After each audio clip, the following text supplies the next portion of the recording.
Cash flows.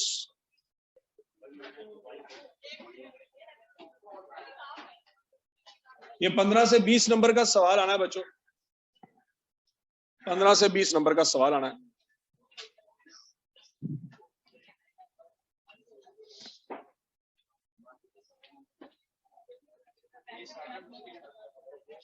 हाँ जी, आसान है।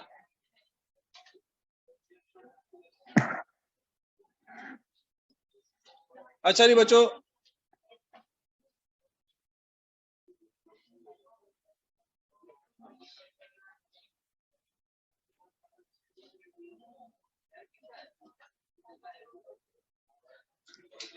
सबसे पहले आपने याद रखना है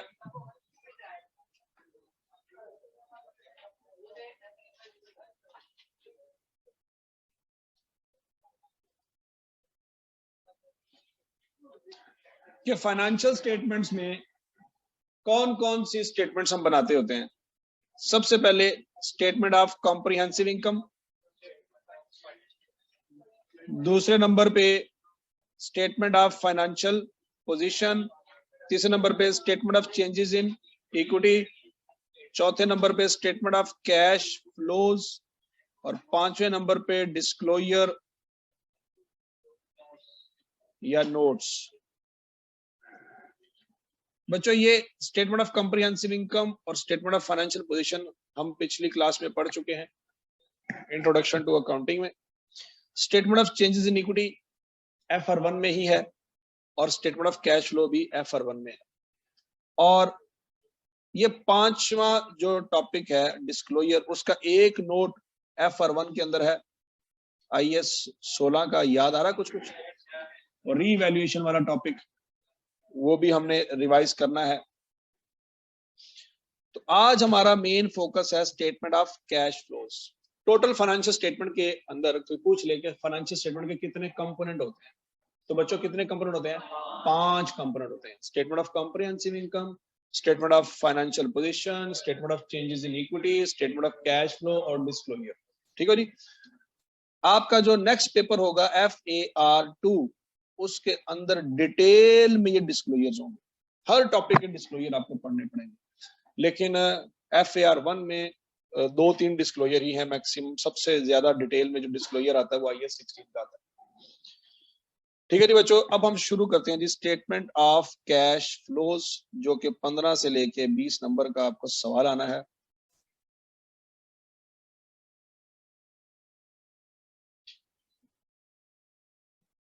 ये हमारी स्टेटमेंट ऑफ कैश फ्लोज है बच्चों। ये जो स्टेटमेंट ऑफ कैश फ्लो है ना, ये बेसिकली कैश अकाउंट को कहते हैं। किसको कहते हैं जी? कैश अकाउंट को कहते हैं। कैसे बच्चों? मैं कह सकता हूं कि फर्ज करो आपके पास कैश अकाउंट 10,000 ओपनिंग बैलेंस पड़ा हुआ है। हाँ, कैश एंड बैंक, इसमें बैंक भी आ सकता है, कैश एंड बैंक अकाउंट। बच्चों आपके पास ओपनिंग बैलेंस साल के शुरू में कितना पड़ा हुआ था? 10,000। और आपने पूरा साल पैसे इकट्ठे किए 1 लाख। कितने पैसे इकट्ठे किए? 1 लाख। और आपने पूरा साल लोगों को पेमेंट की है 80,000 रुपए की। तो बच्चों आपका क्लोजिंग बैलेंस कितना आ जाएगा? 30,000 आ जाएगा। क्या ये सबको क्लियर है कि नहीं क्लियर? ओपनिंग बैलेंस है 10,000, पैसे आए 1 लाख, पैसे गए 80,000, तो कितने बच गए? 30,000। बच्चों ये जो मैंने डेबिट क्रेडिट किया है, अगर मैं इसी को प्लस माइनस की फॉर्म में लिखूं तो वो बन जाएगी स्टेटमेंट। जो मैंने डेबिट क्रेडिट किया है उसी को मैं प्लस माइनस की लैंग्वेज में लिखूं तो वो स्टेटमेंट बन जाएगी। अगर डेबिट क्रेडिट करूंगा तो अकाउंट, अगर प्लस माइनस करूंगा तो स्टेटमेंट। क्या ये बात समझ लगी? अब स्टेटमेंट जो मैंने बनानी है बच्चों, जरा देखिएगा स्टेटमेंट ऑफ कैश फ्लोज कैसे बनानी है। सबसे पहले मैं देखूंगा कि टोटल मुझे पैसे रिसीट्स ड्यूरिंग द ईयर, कितने पैसे मुझे आए। तो बच्चों क्या 1 लाख रुपए आया? पेमेंट्स ड्यूरिंग द ईयर,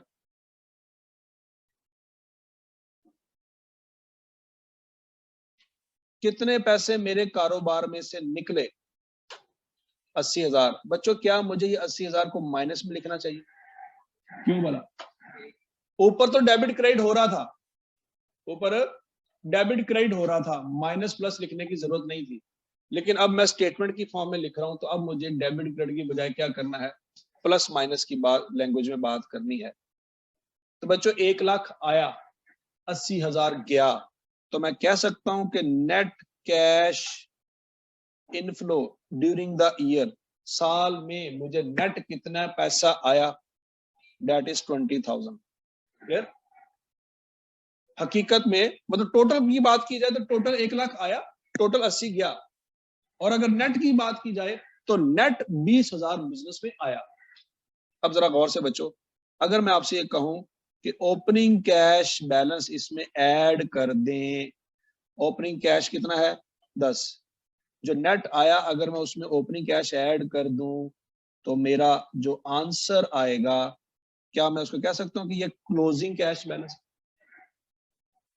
ये कैश फ्लो स्टेटमेंट का सिंप्लीफाइड फॉर्मेट है। क्या फॉर्मेट है बच्चों? सबसे पहले क्या लिखेंगे? रिसीव, कितने पैसे आए, फिर उसके बाद पेमेंट, कितने पैसे गए। एक मिनट, ये देखिए किसी ऑफिस में खड़ा हुआ उसको मांग रहा।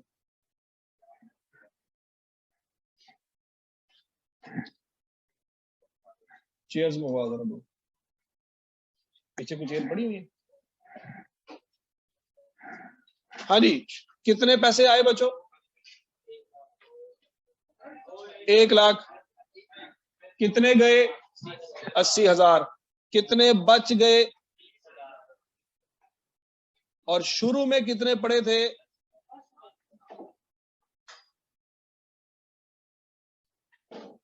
तो कितने होने चाहिए? नहीं बात सुन रही।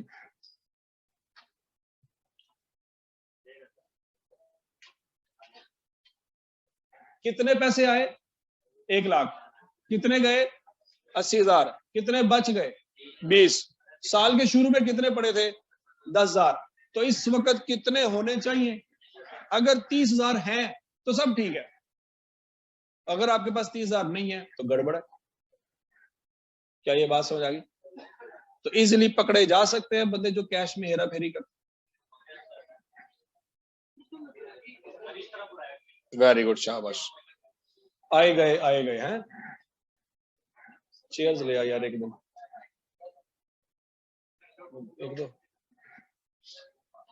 अच्छा जी,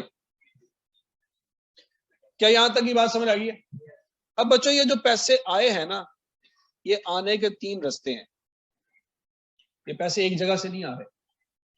क्या बच्चों ऐसा हो सकता है कि चीजें बेच के कुछ पैसे कमाए जा रहे हैं?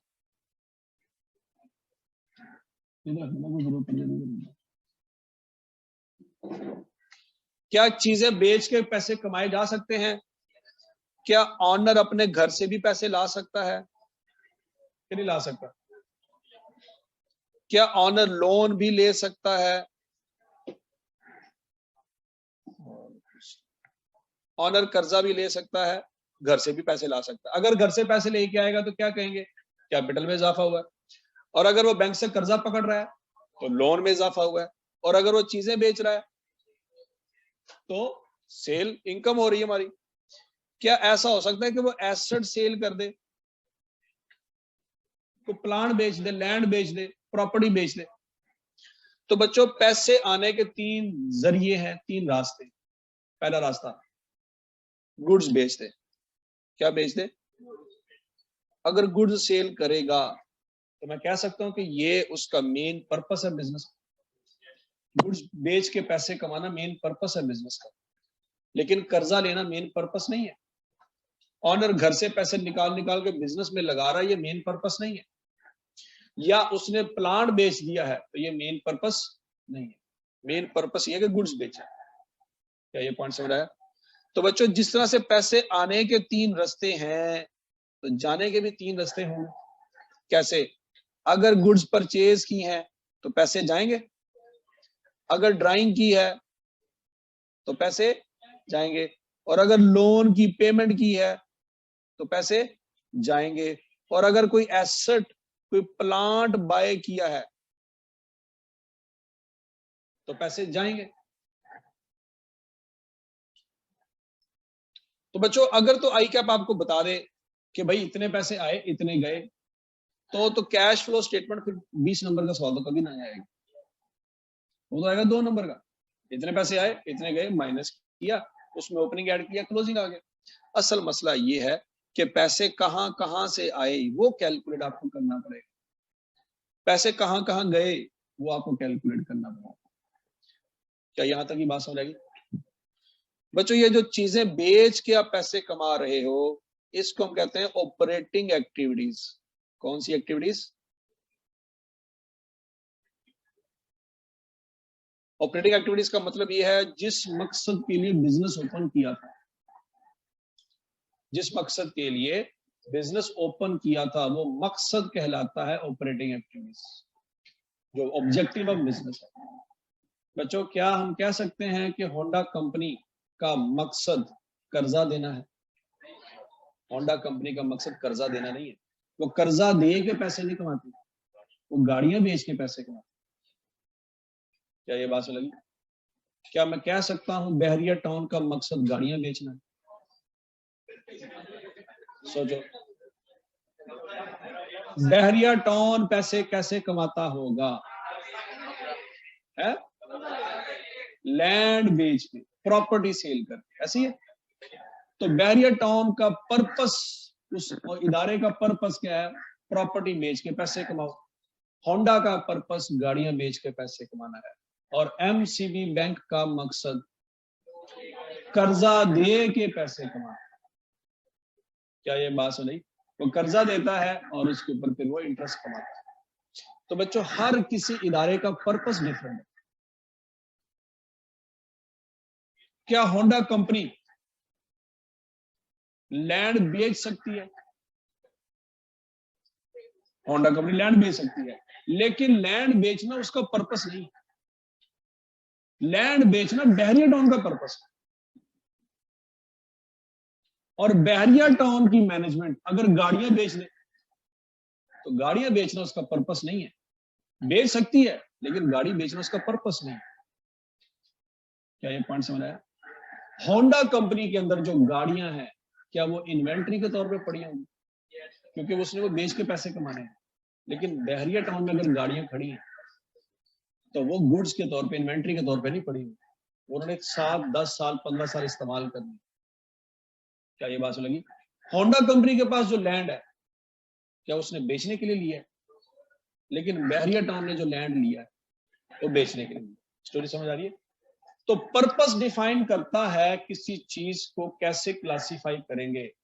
कभी कभी लैंड भी इन्वेंट्री में नजर आएगा और कभी कभी गाड़ियां भी इन्वेंट्री में नजर आएंगी, और किसी कंपनी में ना लैंड इन्वेंट्री में होगा ना गाड़ियां इन्वेंट्री में होगा। क्या ये पॉइंट समझ आ रहा है? तो बच्चों ऑपरेटिंग एक्टिविटीज, ऑपरेटिंग एक्टिविटीज क्या है? जिस पर्पस के लिए आपने इदारा खोला था वो आपका मेन पर्पस है। अगर होंडा कंपनी कर्जा दे दे के पैसे कमाना शुरू कर दे तो वो कंपनी बंद हो गई एक साथ। क्यों? वो अपने पर्पस से हट गई। अच्छा, और अगर पैसा इकट्ठा किया जा रहा है घर से और बैंकों से इकट्ठा कर करके, तो बच्चों इसको कहते हैं फाइनेंसिंग एक्टिविटीज। कौन सी एक्टिविटीज? सोचो जरा, सोचो सोचो सोचो। वो जो लड़के नारायण का खान और पता नहीं वजीरिस्तान और कहां कहां से बागी होके लाहौर में आए हैं, उनको यहाँ पे एंगेज किया हुआ है इससे पहले कि वो बागी हो जाए, उनके घर लामे जाने शुरू हो रहे। उनको हमने कहा कि इतने आ जाओ, थोड़ी मेहरबानी पढ़ लो। हाँ जी, एसेट सेल। एसेट सेल करना किसी इदारे का पर्पस नहीं होता। वो डेफिनेटली सेल किया गया है, क्यों? क्योंकि उसकी लाइफ खत्म हो गई होगी या वो यूज नहीं हो रहा। तो बच्चों एसेट सेल करके अगर पैसे कमाए हैं तो ये आपकी इन्वेस्टिंग एक्टिविटी है। कैसे? बच्चों जब आपने एसेट बाय किया होगा तो आपने इन्वेस्टमेंट की होगी। अगर आपने पैसे बैंक में रखवाए हैं उसके ऊपर आप इंटरेस्ट ले रहे हो तो हम क्या कहते हैं वो क्या चीज है? वो इन्वेस्टमेंट है। तो अपने प्लांट में भी तो इन्वेस्टमेंट की है। कैसे वाला? प्लांट में रुपया लगाया और उस प्लांट से क्या बना रहे हो? गुड्स, उस गुड्स को मार्केट में बेचोगे तो क्या मिलेगा? Income, profit. ऐसी तो प्लांट आपने क्यों लगाया? प्लांट में पैसा क्यों लगाया? इन्वेस्टमेंट की। याद आ रहा कुछ कुछ? जी हाँ, परचेज अगर इन्वेस्टिंग है तो मैं कह सकता हूं कि जब उसको बेचेंगे तो इन्वेस्टिंग एक्टिविटी में माइनस इनफ्लो आएगा, या आउटफ्लो उसको कह सकते हैं, इनफ्लो आउटफ्लो। नहीं बात समझ लगी? हाँ बिल्कुल है, लेकिन मैं कह सकता हूँ कि आउटफ्लो है, मतलब माइनस में इन्वेस्टिंग एक्टिविटी। ये चेयर ले लो, एक चेयर ये है,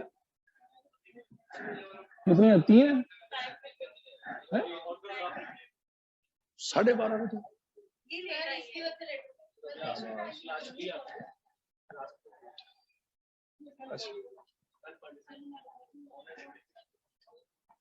चलो इस तरह करो, आप लोग ये चेयर पकड़ लो, इधर आ जाओ, आप लोग इधर आ जाओ। ओए हेलमेट पकड़ ले किसका? ये इधर इधर रखो, इधर चेयर रखो। नहीं नहीं इधर इधर, ये चेयर पड़ी हुई है। अरे अरे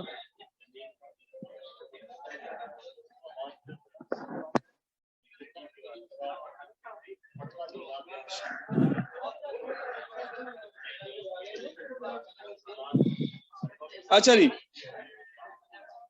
अब बच्चों आगे सुने।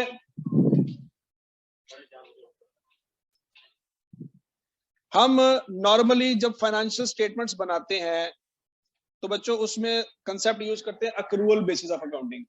किसका कंसेप्ट यूज करते हैं? अक्रूवल बेसिस का मतलब ये होता है कि खर्चा चाहे आपने पे किया है या नहीं किया, एक्सपेंस बनता है, और अगर आपका एक्सपेंस बनता है तो इनकम स्टेटमेंट में जाएगा। क्लियर है? रेंट आपने पे किया है या नहीं किया, एक्सपेंस बनता है, और अगर एक्सपेंस बनता है तो कहां जाएगा? प्रॉफिट एंड लॉस में नजर आएगा। लेकिन बच्चों कैश अकाउंट हमेशा उसी वक्त डेबिट या क्रेडिट होगा जब एक्चुअल में पैसे या आएंगे या एक्चुअल में पैसे जाएंगे। इसका ताल्लुक बनता है से नहीं है। खर्चा बनता है लेकिन पे नहीं किया, उसका कैश से कोई लेना देना है? क्या कैश जाएगा?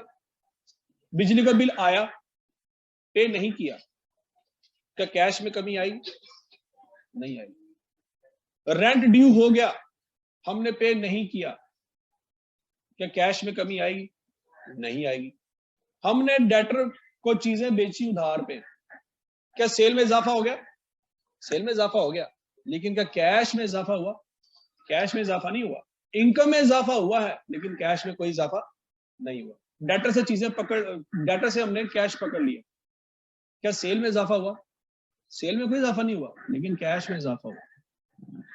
तो बच्चों कैश अकाउंट का अक्रूवल बेसिस से कोई लेना देना नहीं है। जब हम कैश फ्लो स्टेटमेंट पढ़ रहे होंगे हमने अपने दिमाग में से अक्रूवल बेसिस को साइड पे कर देना। अक्रूवल बेसिस का मतलब क्या है बच्चों? देखो आपको बिल आया इलेक्ट्रिसिटी का, फर्स्ट जनवरी का आया 20,000 रुपया, और आपने पे नहीं किया, आपने पे नहीं किया, तो बच्चों क्या कैश में कमी आएगी? कोई कमी नहीं आएगी। लेकिन क्या ये एक्सपेंस में भी रिकॉर्ड नहीं होगा? ये एक्सपेंस में रिकॉर्ड होगा 20,000 रुपए से। क्या ये मेरे प्रॉफिट एंड लॉस अकाउंट में एक्सपेंस के नाम से 20,000 रुपया मेरे ग्रॉस प्रॉफिट में से माइनस होगा? हालांकि मैंने पे नहीं किया, क्या ये मेरे ग्रॉस प्रॉफिट में से माइनस होगा कि नहीं होगा? बता दो। ये मेरे ग्रॉस प्रॉफिट में से माइनस होगा, हालांकि मैंने पे नहीं किया, इसके बावजूद माइनस होगा। लेकिन क्या ये मेरे कैश अकाउंट में इस पेमेंट के अंदर आएगा? नहीं आएगा। क्यों नहीं आएगा? क्योंकि एक्चुअल में कैश में कमी नहीं हुई। क्या ये बात समझ लगी? अब मैंने सेल की, सेल ऑफ 100,000 ऑन क्रेडिट। बच्चों एंट्री क्या होगी? Cell credit cash debit. हाँ जी, डेटर्स डेबिट। बच्चों क्या ये सेल मेरे प्रॉफिट एंड लॉस में इनकम के तौर पे नजर आएगी? इसमें से कॉस्ट ऑफ सेल माइनस होगी तो ग्रॉस प्रॉफिट आ जाएगा। लेकिन क्या बच्चों मेरे कैश अकाउंट में ये जो 1 लाख रुपए लिखा हुआ है, इसके अंदर वो वाला 1 लाख रुपए शामिल है जो मैंने उधार पे चीजें बेची? वो शामिल नहीं है। क्यों नहीं है? क्योंकि मैंने चीजें बेच के डेटर तो क्रिएट किए हैं लेकिन कैश क्रिएट नहीं किया। मेरे कैश अकाउंट में डेबिट साइड पे ये वाली सेल नजर नहीं आई। क्या ये बात समझ आ गई सबको? बच्चों इनकम स्टेटमेंट और बैलेंस शीट अक्रूवल बेसिस पे बनते हैं लेकिन कैश अकाउंट कभी अक्रूवल बेसिस पे नहीं बनता। जो स्टेटमेंट हम पढ़ने जा रहे हैं उसमें कभी अक्रूवल बेसिस की डिस्कशन नहीं होगी। Incomes are recorded when they are earned whether or not received. बच्चों गौर से देखो, क्या मैंने यहां पे चीजें बेच दी हैं? क्या गुड्स मैंने ट्रांसफर कर दी हैं? जब गुड्स मैंने ट्रांसफर कर दी बच्चों तो क्या रिस्क एंड रिवार्ड ट्रांसफर हो गया? रिस्क एंड रिवार्ड सेलर से बायर पे ट्रांसफर हो गया। जब सेलर से बायर पे रिस्क एंड रिवार्ड ट्रांसफर हो गया, कॉन्ट्रैक्ट एक्ट के मुताबिक टाइटल ट्रांसफर हो गया। जब टाइटल ट्रांसफर हो गया तो क्या मुझे सेल रिकॉर्ड कर देनी चाहिए? लेकिन अभी मुझे पैसे तो कोई नहीं मिले। कोई मसला नहीं है, मेरी इनकम में इजाफा उस दिन होगा जिस दिन रिस्क एंड रिवार्ड ट्रांसफर होगा। और दूसरी तरफ मेरे कैश में इजाफा नहीं हो रहा लेकिन मेरे डेटर में तो इजाफा हो रहा है। और अगर मेरे डेटर में इजाफा हो रहा है तो बच्चों ये डेटर मेरी बैलेंस शीट में चले जाएंगे, ऐसी है, लेकिन मेरे कैश में नहीं नजर आएंगे। क्यों नजर नहीं आएंगे? क्योंकि अभी पैसे नहीं पकड़े। मेरी इनकम तो बनती है लेकिन मुझे मिली नहीं, ऐसी है।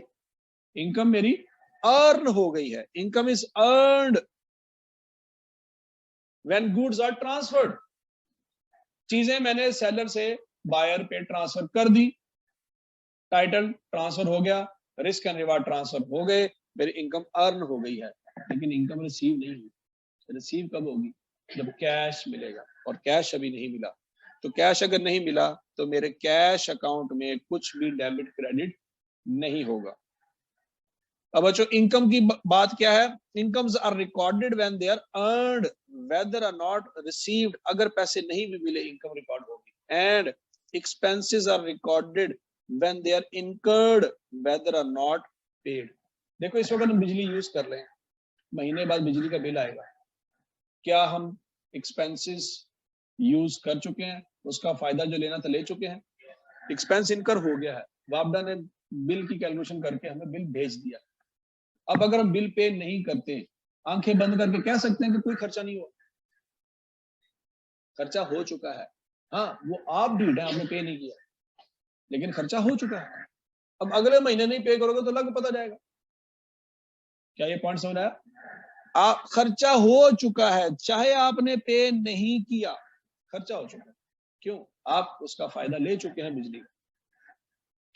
तो बच्चों एक्सपेंसेस उस वक्त रिकॉर्ड करते हैं जब उसका फायदा लिया जा चुका होता है, चाहे पे हो चाहे ना हो। However, in statement of cash flow, information to users are provided on the basis of cash receipt and cash payment. Cash account में हम कोई चीज उसी वक्त डेबिट करेंगे जब हकीकत में कैश आएगा, और क्रेडिट उसी वक्त करेंगे जब हकीकत में कैश जाएगा। अच्छा, क्या ये बात समझ आ गई सबको? अब बच्चों अब कैश आने के कितने रास्ते हैं? 3। जाने के कितने रास्ते हैं? 3। ये बात याद रखनी है। अब बच्चों अगर आने वाले रास्ते और जाने वाले रास्तों की हम डिटेल थोड़ी सी बात करते हैं। क्या आपको पता है एक फैक्ट्री होती है? क्या होती है? फैक्ट्री।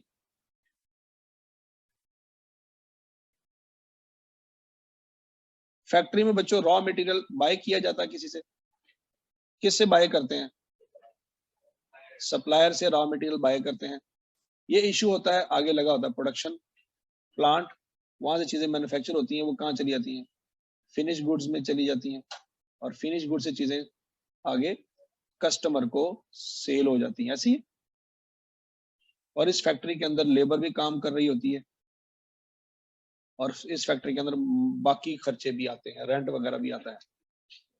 बच्चों इस फैक्ट्री में जो कुछ भी हो रहा है, जो कुछ भी आपको समझ आता है कि फैक्ट्री के अंदर हो रहा है, ये हमारा बिजनेस का मेन पर्पस है। बिजनेस ओपन ही इसलिए किया गया था कि ये फैक्ट्री चलती रहे। कुछ लोग हेड ऑफिस में भी बैठे होंगे, मिले कख नहीं कर रहे, वो हेड ऑफिस में इसलिए बैठे हैं कि फैक्ट्री चल रही है। अगर ये फैक्ट्री बंद हुई, सबसे पहले कौन लोग फारग होंगे?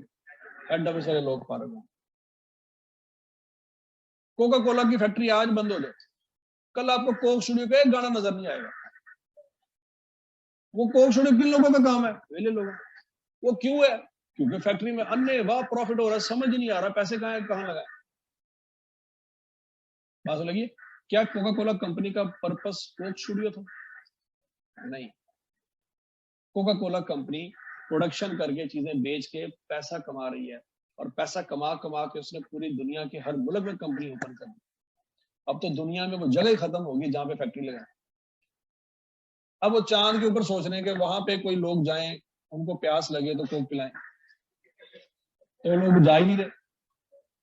बात सुनेगी? कोका कोला कंपनी ने अपना कंपटीटर किसको माना हुआ पता है आपको? नहीं, गलत। कोका कोला कंपनी का जब आप कभी विजन पढ़े ना, तो कहता जी हमारा कंपटीटर टैप वाटर है। वो कहता जब हमारा कंपटीटर पेप्सी नहीं है, हमारा कंपटीटर पानी है। जब लोग पानी की जगह कोक पीना शुरू कर देंगे ना, उस वक्त हम कहेंगे कि हाँ भाई हमने पहले नंबर पे आ गए। बात समझ लगी? मतलब सुबह मुंह धो रहे हो कोक से, पता लगे मुंह काला हो गया। ठीक है नहीं? तो कोक बेसिकली उनका क्या है जी? कंपटीटर है। अच्छा जी, अब बहरहाल सुन ले ऑपरेटिंग एक्टिविटी बच्चों। तो कोक स्टूडियो बनाना कोका कोला कंपनी की ऑपरेटिंग एक्टिविटी नहीं है, उसकी ऑपरेटिंग एक्टिविटी उसकी फैक्ट्री। तो फैक्ट्री जब तक चल रही है सब कुछ चल रहा है। अब जरा सुने बच्चों, अगर सप्लायर को पेमेंट कर रहे हैं तो क्या ये ऑपरेटिंग एक्टिविटी होगी? सोचो जरा। रॉ मटेरियल बाय करना है, सप्लायर को क्या करना है? पेमेंट करनी है, तो ये कौन सी एक्टिविटी होगी? ऑपरेटिंग। लेबर हायर की है, लेबर को पेमेंट कर रहे हैं। आप फैक्ट्री का रेंट पे कर रहे हैं, ऑपरेटिंग। आपने गुड्स कस्टमर को बेची, कस्टमर से कैश पकड़ा होगा, तो वो कौन सी एक्टिविटी है? ऑपरेटिंग। हर वो खर्चा जो आपको लगता है बिजनेस के मेन ऑपरेशन के लिए जरूरी है, वो किस कैटेगरी में फॉल करेगा? ऑपरेटिंग एक्टिविटी में।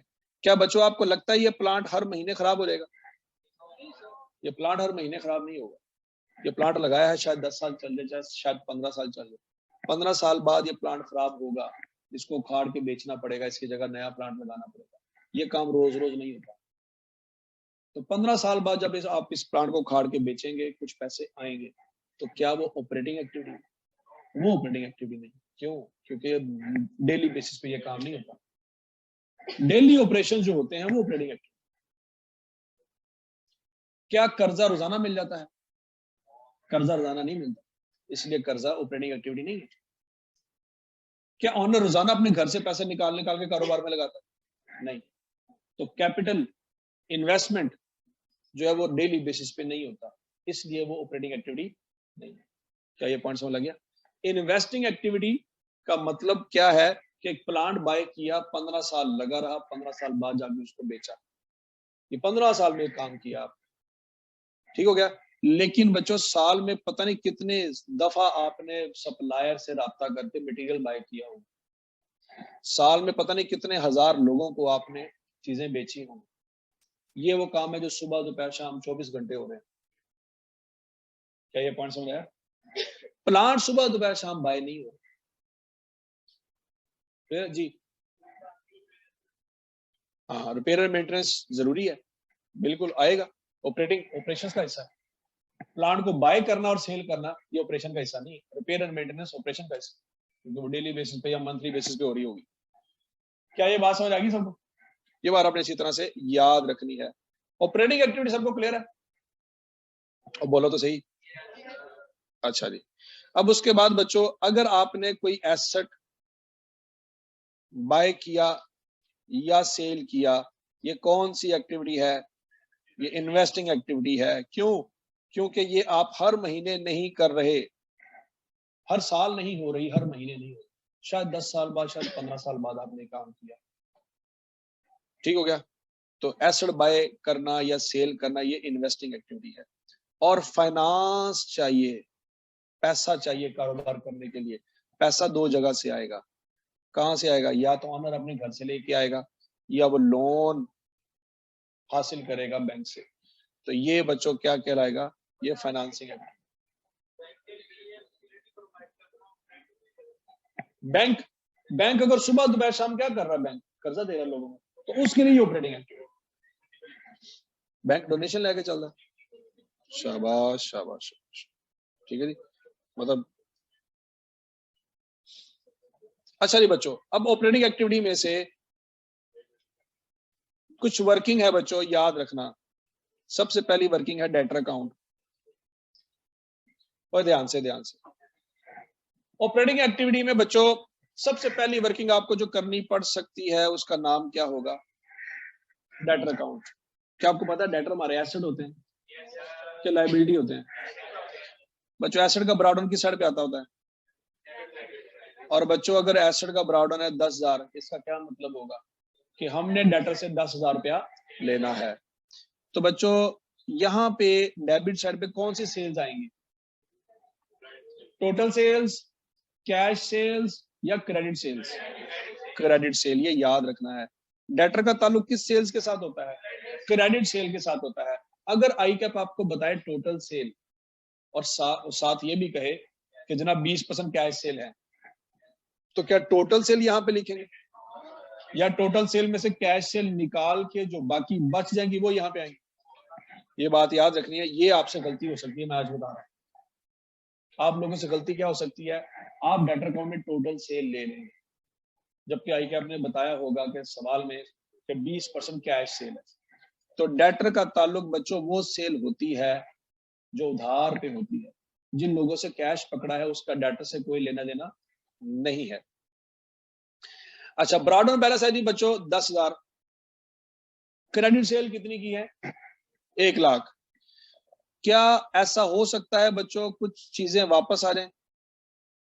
सेल रिटर्न फर्ज करो 2,000 की हुई, तो सेल रिटर्न डेटर अकाउंट में किस साइड पे जाती है? क्रेडिट साइड पे। क्या बच्चों ऐसा भी हो सकता है डिस्काउंट अलाउ किया जाए कि नहीं हो सकता? 5,000 रुपए का आपने डिस्काउंट अलाउ किया है। क्या बच्चों ऐसा भी हो सकता है कि बैड डेट्स हो जाए? फर्ज करो जी 8,000 रुपए के बैड डेट्स हो गए, तो बच्चों अगर आई कैप आपको कैरी डाउन दे दे,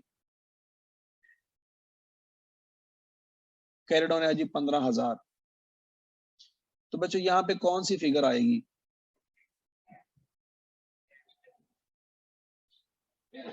कौन सी चीज मिसिंग है इस अकाउंट में? डेटर को कैश पे करेंगे। वेरी गुड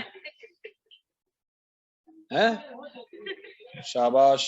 हम अकाउंटेंट बनने आए थे, लगता है हमें अकाउंटेंट की जरूरत है। बच्चों कैश यहाँ पे आएगा, टोटल निकाला जा सकता है 1,10,000, 1,10,000, 2,000, 5,000, 8,000 और 15,000, इनको टोटल करें तो कितना बच गया? बच्चों याद रखना, हमारा इस सवाल में जो टॉपिक हम पढ़ रहे हैं, हमें क्रेडिट सेल से कोई लेना देना नहीं है, सेल रिटर्न से कोई लेना देना नहीं है, डिस्काउंट अलाउ से कोई लेना देना नहीं है, बैड डेट से कोई लेना देना नहीं है। हमारा मेन फोकस क्या है? कैश। कैश के लिए ये सारी वर्किंग करनी पड़ रही है। क्या ये पॉइंट समझ आया? हमें असल में चाहिए कि डेटर से ड्यूरिंग द ईयर हमने कितने पैसे रिसीव किए हैं। बच्चों ये अगर क्रेडिट साइड पे आ रहा है तो हमारे कैश अकाउंट में ये डेबिट साइड पे नजर आएगा कि नहीं आएगा? असल में हमें रिसीट चाहिए कि ड्यूरिंग द ईयर कितने पैसे मिले। तो ड्यूरिंग द ईयर कितने पैसे मिले उसके लिए हमें ये वर्किंग करने की जरूरत पड़ेगी। तो आपको फॉर्मेटिंग में ये याद रखना है कि डेटर अकाउंट में क्रेडिट सेल किस साइड पे आती है? डेबिट साइड, ओपनिंग बैलेंस की साइड पे आएगा डेबिट, क्लोजिंग बैलेंस की साइड पे आएगा, डिस्काउंट अलाउड की साइड पे आएगा, सेल रिटर्न की साइड पे आएंगी, बैड डेट्स की साइड पे आएंगे। क्या ये बात समझ आ गई सबको? अब बच्चों अगला पॉइंट, अगर आई कैप आपको ना सेल रिटर्न बताए, ना बैड डेट्स बताए, ना डिस्काउंट अलाउड बताए, तो क्या हम ये कह सकते हैं कि सवाल ही गलत है? सोचो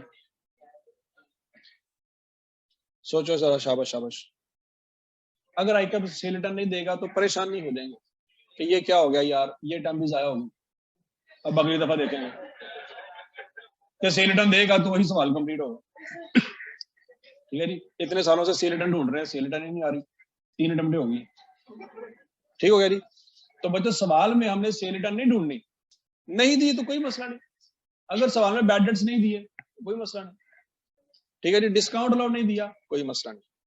लेकिन बच्चों फिर उस सूरत में याद रखना, अगर ओपनिंग बैलेंस है 10,000, क्रेडिट सेल है 1 लाख, क्लोजिंग बैलेंस है 15,000, तो बाकी जो भी अमाउंट आएगी क्या ये अज्यूम की जा सकती है वो कैश होगा?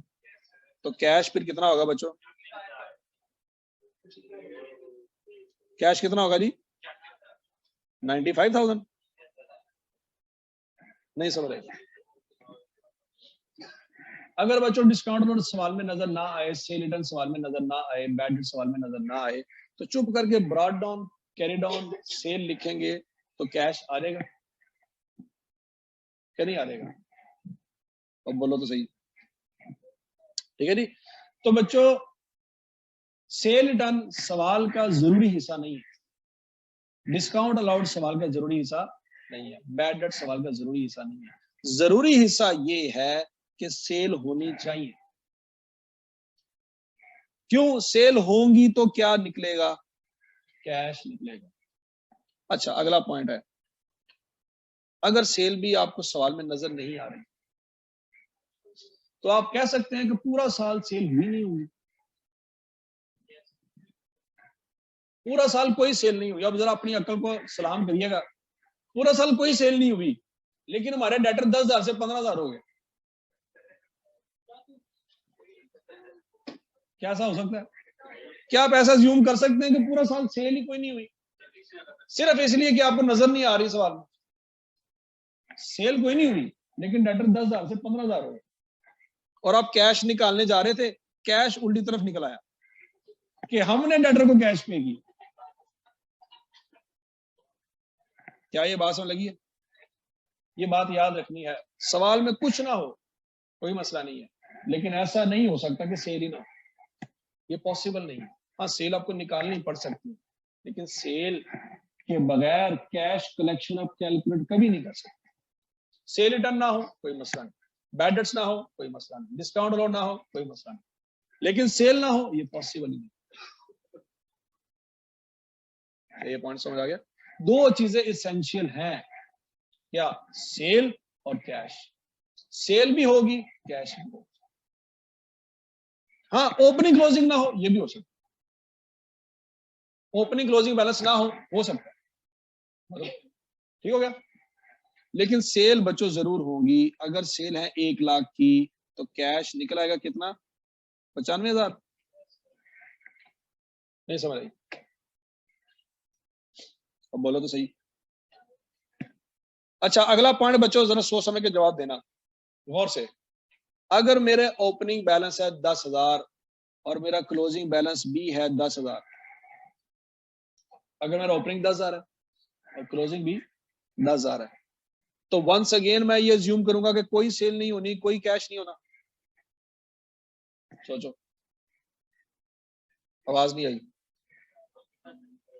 याद रखना ऐसा कभी नहीं हो सकता। ओपनिंग क्लोजिंग मैच कर जाए ठीक है, लेकिन इसका हरगिज मतलब ये नहीं है कि पूरा साल फैक्ट्री बंद रही है। ये बहुत बड़ी असम्पशन है जो आप लेने जाएंगे कि आप पूरा साल फैक्ट्री बंद रही है। हाँ ठीक है जी। तो ये बात याद रखना बच्चों, अगर पूरा साल फैक्ट्री बंद रही है तो आई कैप का पेपर फिर खाली आएगा, आई कैप का पेपर फिर खाली आएगा क्योंकि सब कुछ खाली है। अच्छा ये बात याद रखनी है बच्चों आपने। अब ध्यान से, अगर ओपनिंग बैलेंस 10,000 है, सेल भी 1 लाख है, क्लोजिंग बैलेंस 10,000 है, तो कैश कितना होगा?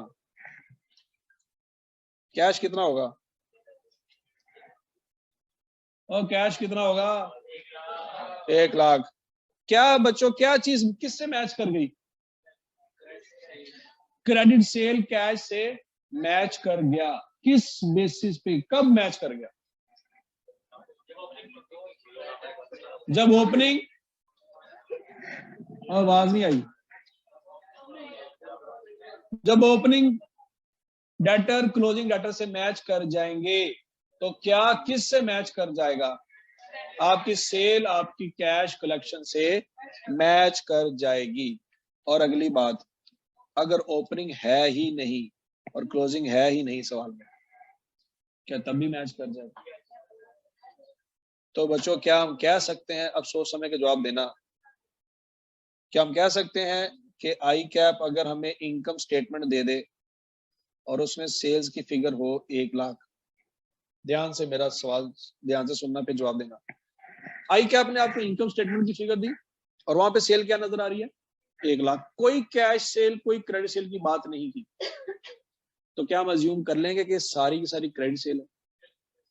कोई कैश सेल की स्टोरी नहीं सुनाई, कोई क्रेडिट सेल की स्टोरी नहीं सुनाई, तो सारी की सारी क्या अज्यूम करेंगे? क्रेडिट सेल है। फिर आपने बाकी सारा सवाल पढ़ा, ओपनिंग डेटर कहीं नजर नहीं आए, क्लोजिंग डेटर भी कहीं नजर नहीं आए, ओपनिंग क्लोजिंग बैलेंस है ही नहीं डेटर का। तो बच्चों मैं फिर कह सकता हूं कि 1 लाख रुपए की चीजें बेची और 1 लाख रुपया कैश आया, क्योंकि ना कोई ओपनिंग डेटर है ना कोई क्लोजिंग डेटर है। तो जो सेल की फिगर है वो सीधी सीधी मैं कह सकता हूं कैश अकाउंट में डेबिट साइड पे रिकॉर्ड हुई होगी। सोच लो किस सिचुएशन में सेल्स की वैल्यू कैश की वैल्यू के बराबर हो जाएगी? जब डेटर का ओपनिंग क्लोजिंग बैलेंस नजर नहीं आएगा तो सेल की वैल्यू कैश की वैल्यू के बराबर हो जाएगी और हमें इस तरह की वर्किंग की कोई जरूरत नहीं पड़ेगी। नहीं बात समझ? हमें इस वर्किंग की जरूरत कब पड़ेगी? जब ओपनिंग क्लोजिंग गिवन होगा और वो डिफरेंट होगा। अगर सेम हुआ फिर भी आसान है, ओपनिंग 10 है क्लोजिंग 10 है तो जो सेल है वही कैश है, स्टोरी खत्म। आपको ये वर्किंग कब करनी पड़ेगी? जब ओपनिंग बैलेंस और क्लोजिंग बैलेंस गिवन हो और डिफरेंट हो, तब आपको वर्किंग की जरूरत पड़ेगी। क्यों? क्योंकि उस सूरत में सेल्स की वैल्यू कैश की वैल्यू के बराबर नहीं होगी। क्या ये बात सबको समझ आ गई? अब बच्चों अगला पॉइंट, दूसरी वर्किंग की जरूरत पड़ सकती है आपको, क्रेडिटर की वर्किंग। क्रेडिटर कौन से लोग होते हैं बच्चों? जिनको हमने पैसे क्यों क्यों दे रहे हैं? हमने उनसे रॉ मटेरियल परचेज किया होगा, क्या वो लायबिलिटी होंगे? अगर बच्चों वो लायबिलिटी होंगे तो उनका ओपनिंग क्लोजिंग ऑपोजिट साइड पे आएगा। अब बच्चों जरा ध्यान से, यहां पे जो परचेजेस आएंगी वो कौन सी परचेजेस होंगी? कैश परचेजेस, क्रेडिट परचेजेस या टोटल परचेजेस? आवाज नहीं आई। क्रेडिट परचेजेस, क्रेडिट परचेजेस आएंगी। और फर्ज करो जी वो 70,000 की, और अगर बच्चों सवाल में डिस्काउंट रिसीव बता दिया जाए लिख लेंगे, और अगर कोई परचेज रिटर्न बता दी जाए लिख लेंगे, तो फिर यहां पे एक फिगर आ जाएगी, उसका नाम क्या होगा? कैश पेड कितना आएगा?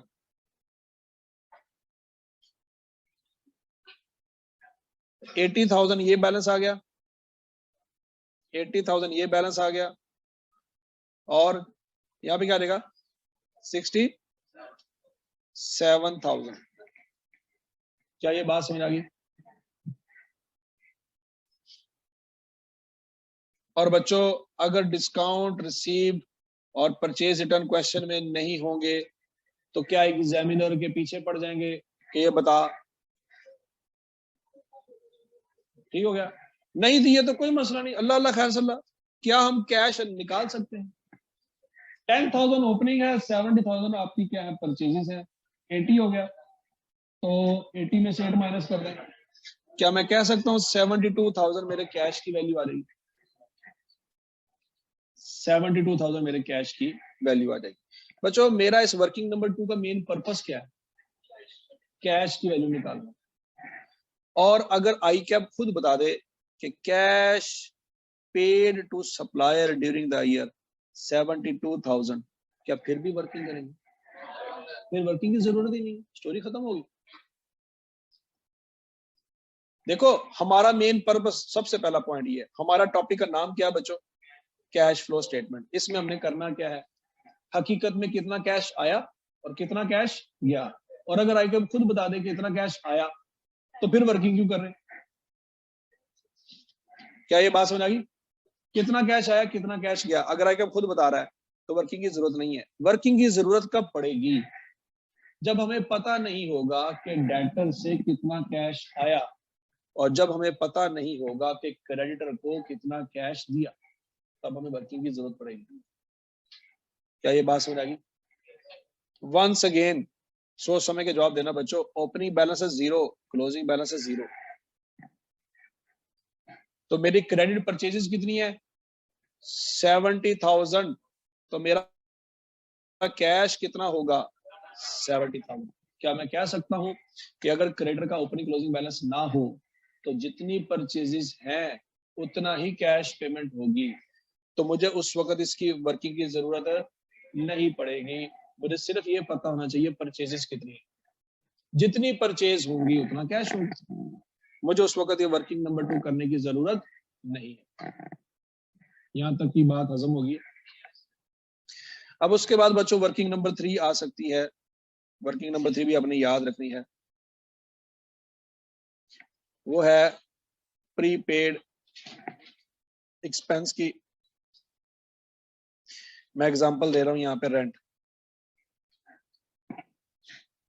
क्या हम हॉस्टल का रेंट एडवांस में देते हैं या एंड पे देते हैं?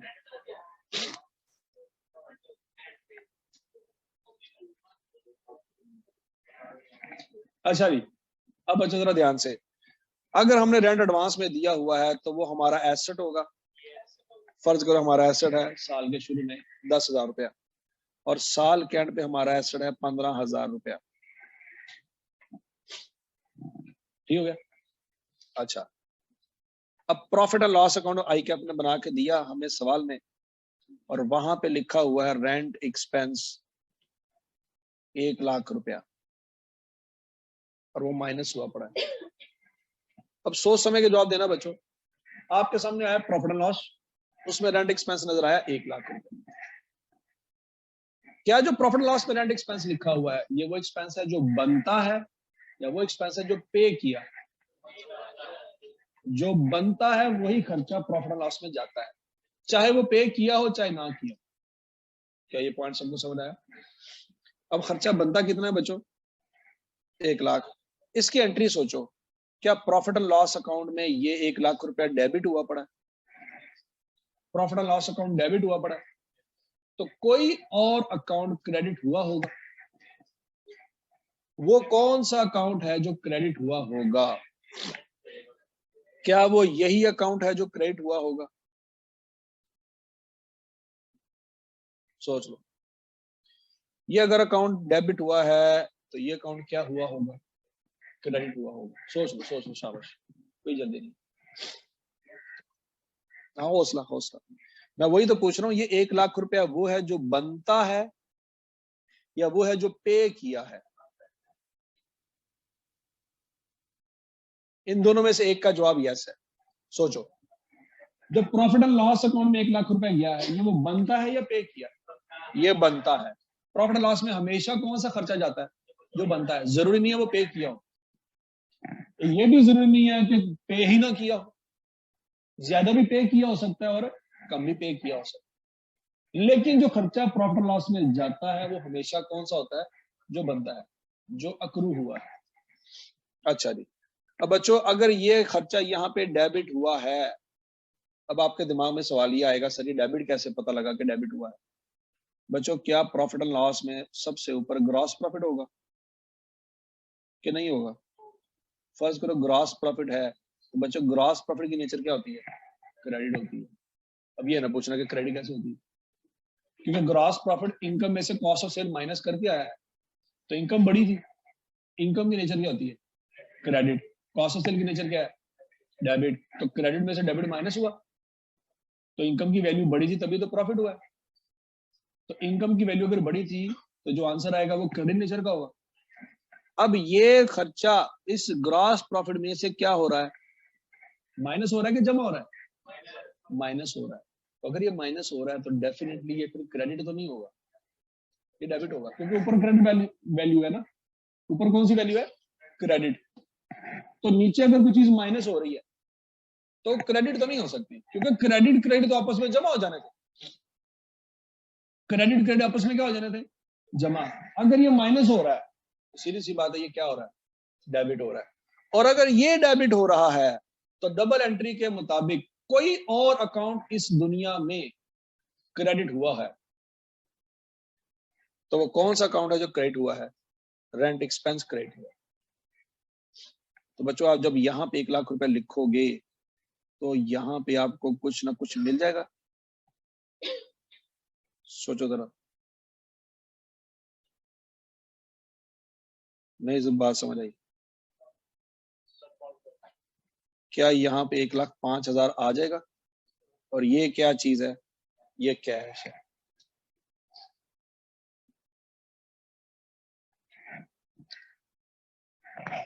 नहीं समझ आई? अब पूरी स्टोरी सुनो। क्या साल के शुरू में 10,000 रुपए का रेंट प्रीपेड था?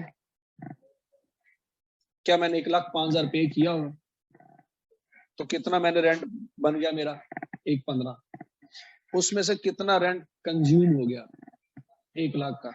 और 15,000 का रेंट अभी भी बाकी है जिसका फायदा लिया जा सकता है। क्या ये बात समझ आई? नहीं समझ आई? अब ये वर्किंग सारी रिवर्स हो रही है। वर्किंग रिवर्स कैसे हो रही है? बच्चों ओपनिंग सवाल में दिया था, क्लोजिंग सवाल में दिया था। ये 1 लाख रुपया कहां से आया? प्रॉफिट एंड लॉस से आया। वो कैसे आया? बच्चों प्रॉफिट एंड लॉस में 1 लाख रुपया क्या हो रहा है? डेबिट हो रहा है। तो कोई और अकाउंट दुनिया में क्या हुआ होगा? वो कोई और अकाउंट कौन सा होगा? एक्यूमुलेटेड डेप्रिसिएशन तो नहीं हो सकता? क्या हो सकता है? कैपिटल हो सकता है, डिस्काउंट अलाउड। हाँ, कौन सा अकाउंट होगा बच्चों? Long term loan, preference share, retain earning, revaluation surplus. कौन सा अकाउंट होगा? वेरी गुड, शाबाश। ठीक है जी बच्चों। तो रेंट एक्सपेंस अगर प्रॉफिट एंड लॉस में आ रहा है वो वहां पे डेबिट हो रहा है, तो कोई और अकाउंट क्रेडिट हुआ होगा। उस अकाउंट के क्रेडिट साइड पे 1 लाख रुपए लिख दें तो बच्चों ऑटोमेटिकली यहाँ पे डेबिट साइड पे पैसे निकल आएंगे। अब इस 1,05,000 के बारे में सोचो। अगर बच्चों ये अकाउंट डेबिट हो रहा है तो कोई और अकाउंट इस दुनिया में क्रेडिट हो रहा है। वो कौन सा है? Sale, cost of sale, repair and maintenance है। अगर बच्चों ये अकाउंट डेबिट हो रहा है तो बच्चों फिर कैश अकाउंट क्रेडिट हो रहा होगा, क्योंकि पेमेंट की है ना रेंट की। रेंट की क्या की है? पेमेंट। तो कैश कम होगा कि बढ़ेगा? तो कैश के किस साइड पे आएगा? क्रेडिट साइड पे। और रेंट के किस साइड पे आएगा? Debit side. तो बच्चों क्या मैं कह सकता हूं कि रेंट अकाउंट के डेबिट साइड पे कैश की फिगर आएगी और रेंट अकाउंट के क्रेडिट साइड पे प्रॉफिट एंड लॉस की फिगर आएगी? नहीं हजम हुई बात? Opening balance 10,000, closing balance 15,000, 1 lakh रुपया रेंट एक्सपेंस, तो कैश की फिगर क्या आई? 1,05,000। अब आगे सुने।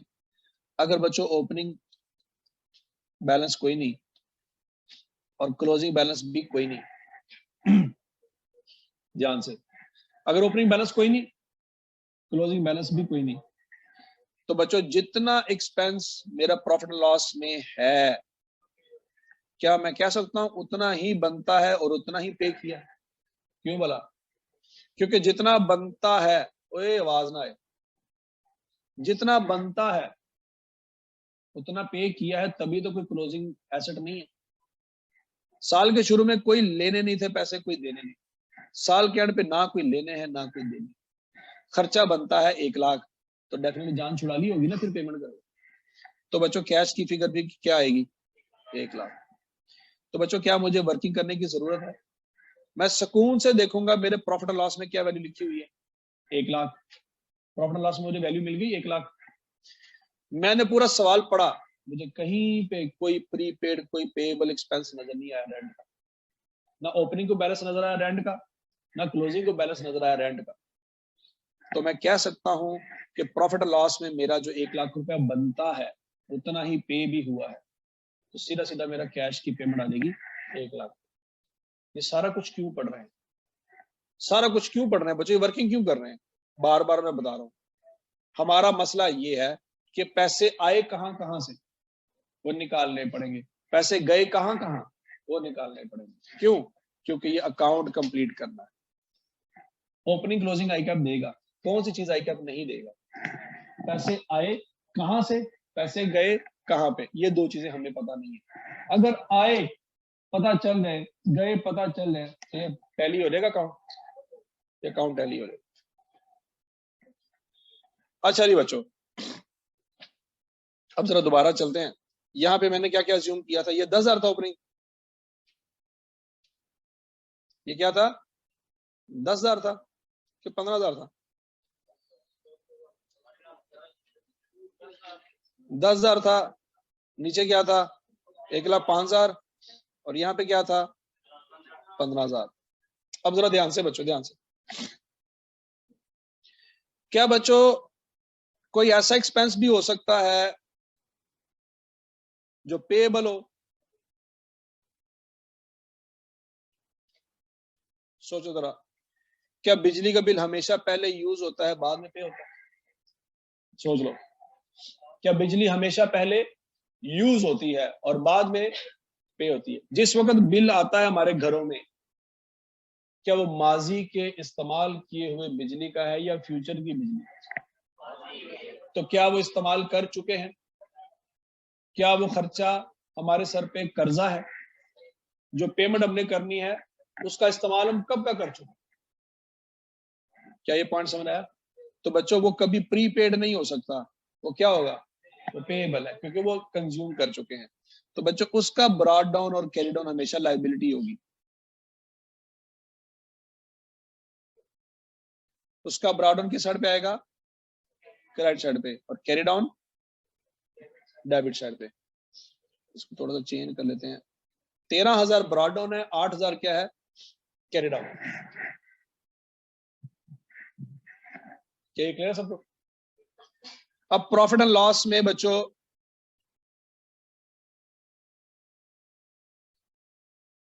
इलेक्ट्रिसिटी एक्सपेंस लिखा हुआ है 80,000 का, क्या ये 80,000 भी प्रॉफिट एंड लॉस में माइनस हुआ होगा, माइनस होने से मुराद क्या है, डेबिट हुआ होगा। कैसे पता लगा कि ये डेबिट हुआ, क्योंकि ऊपर ग्रॉस प्रॉफिट है, ग्रॉस प्रॉफिट की नेचर क्या है, तो नीचे जो जो चीज माइनस हो रही है वो क्या है डेबिट।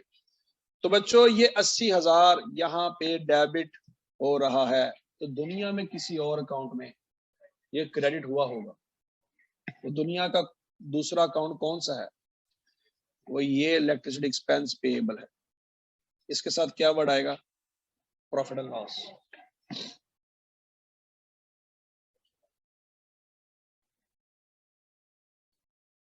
ओपनिंग क्लोजिंग क्वेश्चन में गिवन था, 80,000 कहां से आया, प्रॉफिट एंड लॉस से, लेकिन प्रॉफिट एंड लॉस में तो डेबिट हो रहा है, तो यहाँ पे डेबिट क्यों नहीं हो रहा, वहां पे डेबिट हो रहा है, तो डेफिनेटली यहाँ पे क्या होना चाहिए, क्रेडिट होना चाहिए। तो जब आप ये लिख लोगे तो यहां से एक फिगर आपको मिल जाएगी, उसका नाम क्या होगा, कैश। कितनी फिगर मिलेगी,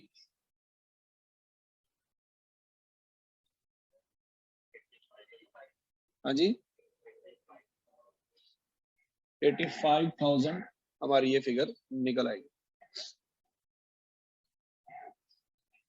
क्या ये बात सबको समझ आ गई बच्चों। अगर इसका भी ओपनिंग क्लोजिंग ना हो क्वेश्चन में, तो जो प्रॉफिट लॉस की फिगर है वो ही हमारे कैश की फिगर होगी। क्लियर हो गया। अब बच्चों जरा ध्यान से एक ट्विस्ट आने लगा है। अगर आपको सवाल में रेंट एंड इलेक्ट्रिसिटी अलहदा अलहदा गिवन ना हो, अगर आपको सवाल में रेंट और इलेक्ट्रिसिटी अलहदा अलहदा गिवन ना हो, तो बच्चों आपको कैसे पता चलेगा कि रेंट 1 लाख रुपए का है और इलेक्ट्रिसिटी 80,000 रुपए की? गलत। बच्चों ये 1,80,000 वो है जो पे किया है या बनता है? ये वो नहीं है जो पे किया, ये वो है जो बनता है। अच्छा, अब जरा ध्यान से, रेंट और इलेक्ट्रिसिटी का अगर आई कैप आपको इकट्ठा बैलेंस दे दे तो क्या आप 50-50 कर लेंगे? 90,000 रेंट और 90,000 इलेक्ट्रिसिटी? नहीं, ऐसे नहीं करेंगे। ठीक है जी। अगर ये इकट्ठा दिया जाएगा तो बच्चों आपने क्या करना है, आपने रेंट और इलेक्ट्रिसिटी का एक ही अकाउंट बनाना है।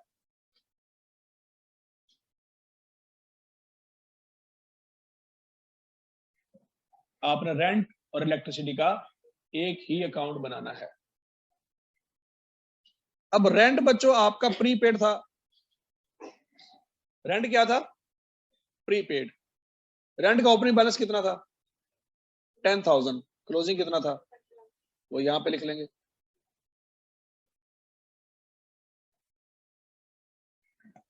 ओपनिंग कितना था? 10,000। क्लोजिंग कितना था? 15,000। और इलेक्ट्रिसिटी का ओपनिंग कितना है? 13,000। और क्लोजिंग कितना है? दोनों ब्रॉड डाउन, दोनों कैरी डाउन लिख देंगे।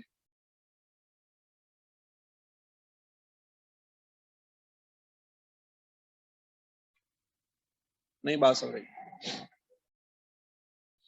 रेंट का ओपनिंग क्लोजिंग इकट्ठा लिख दिया और इलेक्ट्रिसिटी का भी ओपनिंग क्लोजिंग एक ही अकाउंट में लिख दिया, तो दो ब्रॉड डाउन हो गए, दो कैरी डाउन हो गए। क्लियर हो गया?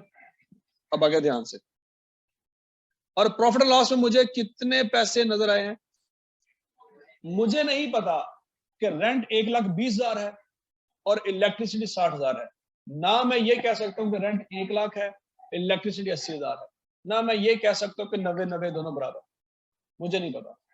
तो अगर मुझे नहीं पता तो बच्चों मुझे इतना तो पता होना चाहिए कि ये यहाँ पे डेबिट हो रहा है, कि यहाँ पे क्या हो रहा है? डेबिट। तो दुनिया में कोई और अकाउंट होगा जहां पे ये क्रेडिट होना चाहिए? तो जब मैं यहाँ पे 1,80,000 लिखूंगा तो बच्चों यहाँ पे कुछ आ जाएगा, उसका नाम कैश होगा। जरा चेक करें आंसर क्या आता है।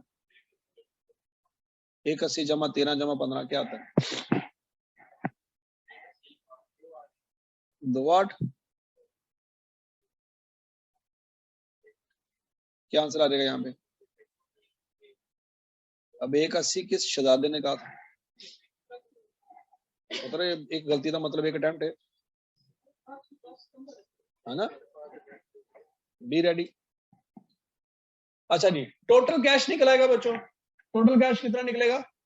1,90। अब जरा गौर से देखो, आपने दो अलग अलग अकाउंट बनाए। एक में आपने कैश कितना निकाला? 1,05,000। दूसरे में कैश कितना निकाला? इन दोनों को जमा करें, क्या 1,90 ही आता है? क्या अगर दोनों अकाउंट इकट्ठे बना लें तो मेरे कैश की फिगर पे कोई फर्क पड़ता है? कोई फर्क नहीं पड़ता। अब कब हमें ये अकाउंट अलहदा अलहदा बनाने चाहिए, कब ये इकट्ठे बनाने चाहिए? जब प्रॉफिट एंड लॉस में दोनों बैलेंस क्या होंगे? अलहदा अलहदा, तो अलहदा अलहदा बना लेंगे। लेकिन क्या तब भी हम इकट्ठा बना सकते हैं? तब भी हम इकट्ठा बना सकते हैं, कोई मजबूरी नहीं है कि अलहदा अलहदा बनाए। अगर आई कैप हमें अलहदा अलहदा बैलेंस दे दे तब भी हम इकट्ठा बना सकते हैं एक अकाउंट। ठीक हो गया जी? ये बात आपने अच्छी तरह से याद रखनी है। और अगर दो एक्सपेंसेस को कंबाइन करके एक ही अकाउंट बनाना हो, बनाया जा सकता है बच्चों। चलो जी देख लेते हैं, क्या आपको ये बात अच्छी तरह समझ आ गई? बच्चों ये सवाल है, ये आपने करना है। Opening balance of advance tax is 70,000। बच्चों एडवांस टैक्स का मतलब ये है कि टैक्स हमने एडवांस में पे किया हुआ है, तो ये हमारा एसेट होगा कि नहीं होगा? अब हम बना रहे हैं टैक्स अकाउंट।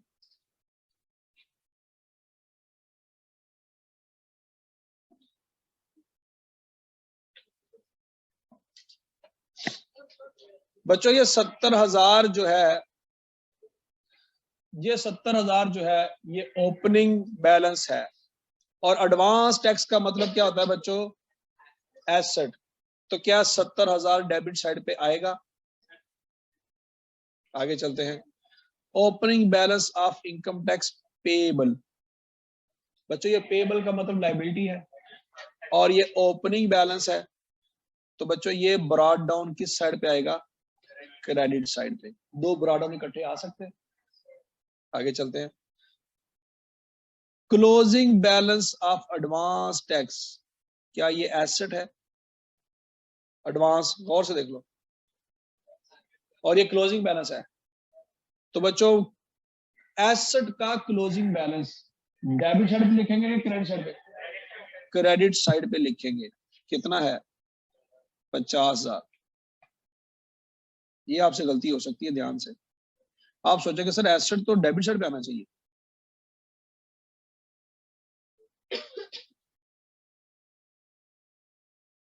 और ये है पेएबल। बच्चों पेएबल का कैरी डाउन किस साइड पे आता है?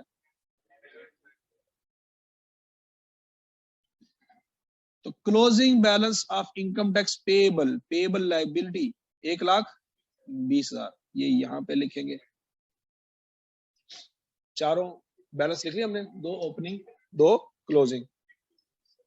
अब जरा गौर से, करंट टैक्स एक्सपेंस।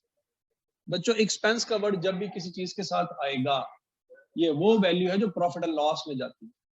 एक्सपेंस का वर्ड जब भी किसी चीज के साथ आता है, दैट मीन्स ये वो खर्चा है जो बनता है, जरूरी नहीं है ये पे किया हो। टैक्स एक्सपेंस, पॉइंट समझ आ गया? एक्सपेंस का मतलब वो खर्चा है जो बनता है, जरूरी नहीं है वो पे किया। हो सकता है 1 रुपया भी पे ना किया हो सकता है ज्यादा पे किया। तो current tax expense for the period कितना है? क्या यहां पे ऐसी कोई बात की है जहां से लगता हो कि ये पे किया है? पढ़ लो जरा गौर से। Current tax expense for the period, कहीं से भी आपको लगता है कि ये पे किया है? क्या वो ये कह रहा है कि फॉर द पीरियड इतना खर्चा बनता है? कितना बनता है? 8 लाख। अब सोच समझ के जवाब देना बच्चों। आपके पास 2 जगह खाली है, ये 8 लाख रुपए किस साइड पे लिखना है? सोच समझ के जवाब देना। किस साइड पे? अब देखो 90% बच्चों के दिमाग में ये आ रहा होगा कि सर जी ये तो एक्सपेंस है तो ये डेबिट होता है। अगर ये डेबिट होता है तो आप फिर क्रेडिट साइड पे क्यों लिख रहे हैं? क्या ये बात समझ आई है? बिल्कुल, इसमें कोई शक नहीं है कि 8 लाख रुपया एक्सपेंस है, ये डेबिट हो रहा है, लेकिन जगह कौन सी? ये प्रॉफिट एंड लॉस में डेबिट हो रहा है। तो अगर ये प्रॉफिट एंड लॉस में डेबिट हो रहा है, तो दुनिया में कोई और अकाउंट होगा जिसमें क्या हो रहा है? क्रेडिट हो रहा है। तो बच्चों 8 लाख रुपया क्रेडिट साइड पे लिखेंगे और इसके साथ क्या लिखेंगे? Tax expense profit and loss वाली वैल्यू। ऐसी है। जब 8 लाख रुपए यहां पे लिखेंगे तो क्या आ जाएगा? ये वो अमाउंट आएगी जो हकीकत में हमने टैक्स पे किया है। 8 लाख, 1 लाख, 9,50,000 टोटल बैलेंस, और 9,50,000 इधर आ जाएगा। 7,60,000। क्या मैं कह सकता हूं ये वो टैक्स है जो पे कर दिया है? टैक्स पेड कुछ और है और टैक्स एक्सपेंस कुछ और है। क्या टैक्स एक्सपेंस और टैक्स पेमेंट में फर्क हो सकता है? हो सकता है। क्या ये सवाल, ये वर्किंग, ये एग्जांपल सबको समझ आ गई बच्चों? ये क्लियर है सबको?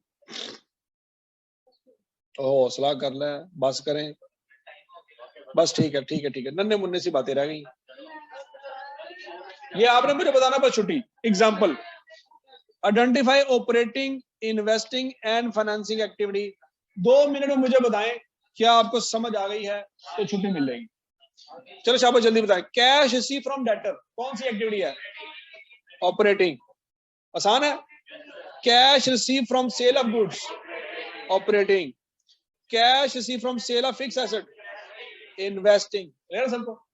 एसेट को बेच के पैसा कमाना हमारा मकसद नहीं था, ठीक है? वो तो एसेट खराब हो गया होगा, उसे जान छुड़ाने के लिए उसको बेच रहे हैं।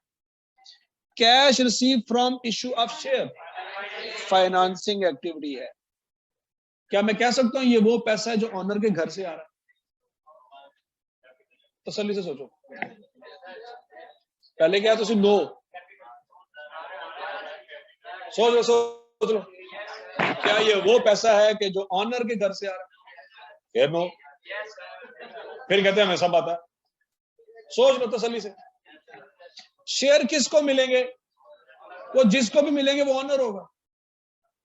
तो ऑनर की जेब में से पैसा आ रहा है कि नहीं आ रहा? Cash borrowed, cash repayment of amount borrowed, क्या हमने कर्जा वापस कर दिया है? ये कौन सी एक्टिविटी होगी? Financing.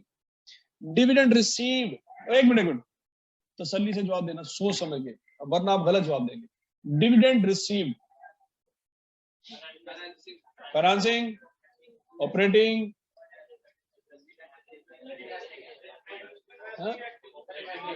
Operating activity, investing, financing, operating, investing, financing, operating. बच्चों एक मिनट के लिए तसल्ली से सोचो, तसल्ली से। क्या बच्चों जो डिविडेंड, जो शेयर हम इशू करते हैं, और ध्यान से, अगर कोई कंपनी शेयर इशू करती है, क्या उसके ऊपर उस कंपनी को डिविडेंड मिलता है या वो पे करती है? वो पे करती है। क्या ये डिविडेंड रिसीव हो रहा है? तो डिविडेंड रिसीव किस सूरत में हो सकता है? जब एक कंपनी ने किसी दूसरी कंपनी के शेयर बाय किए हों। सोचो जरा, कंपनी ए ने कंपनी बी के शेयर बाय किए हैं, तो चूंकि शेयर इसके पास पड़े हुए हैं तो डिविडेंड भी इसके पास आएगा। तो बच्चों ये इन्वेस्टिंग एक्टिविटी है। ध्यान से, आगे भी गलती हो सकती है। डिविडेंड पेड, ये कौन सी एक्टिविटी है बच्चों? फाइनेंसिंग एक्टिविटी है। कौन सी एक्टिविटी है? Financing. Wages paid to employees, operating. Interest paid, interest pay किया है। इंटरेस्ट पे क्यों किया होगा?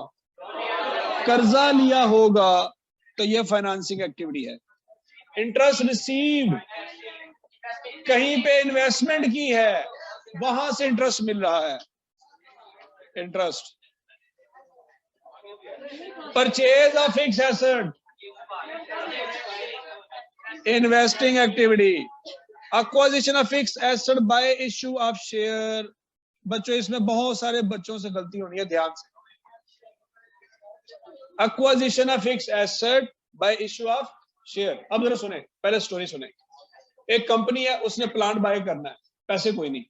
उसने कहा यार इस तरह करते हैं, हमारे पास पैसे कोई नहीं, हम आपको शेयर इशू कर देते हैं, आप हमसे शेयर ले लें, हमें प्लांट दे दें। नॉर्मली जब हम लोगों को शेयर इशू करते हैं तो उनसे कैश पकड़ते हैं। आपसे हम कैश नहीं पकड़ रहे, आपसे हम क्या पकड़ रहे हैं? प्लांट। अब बताओ ये कौन सी एक्टिविटी है? एक तरफ तो आपके दिमाग में आ रहा होगा कि सर ये इन्वेस्टिंग है क्योंकि प्लांट आ रहा है, और एक तरफ आपके दिमाग में है कि सर शेयर इशू कर रहे हैं, तो ये फाइनेंसिंग है। क्या ये फाइनेंसिंग है या ये इन्वेस्टिंग है?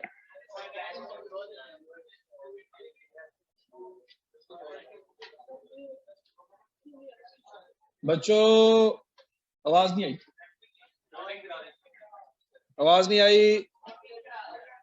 बच्चों ये कोई एक्टिविटी नहीं है,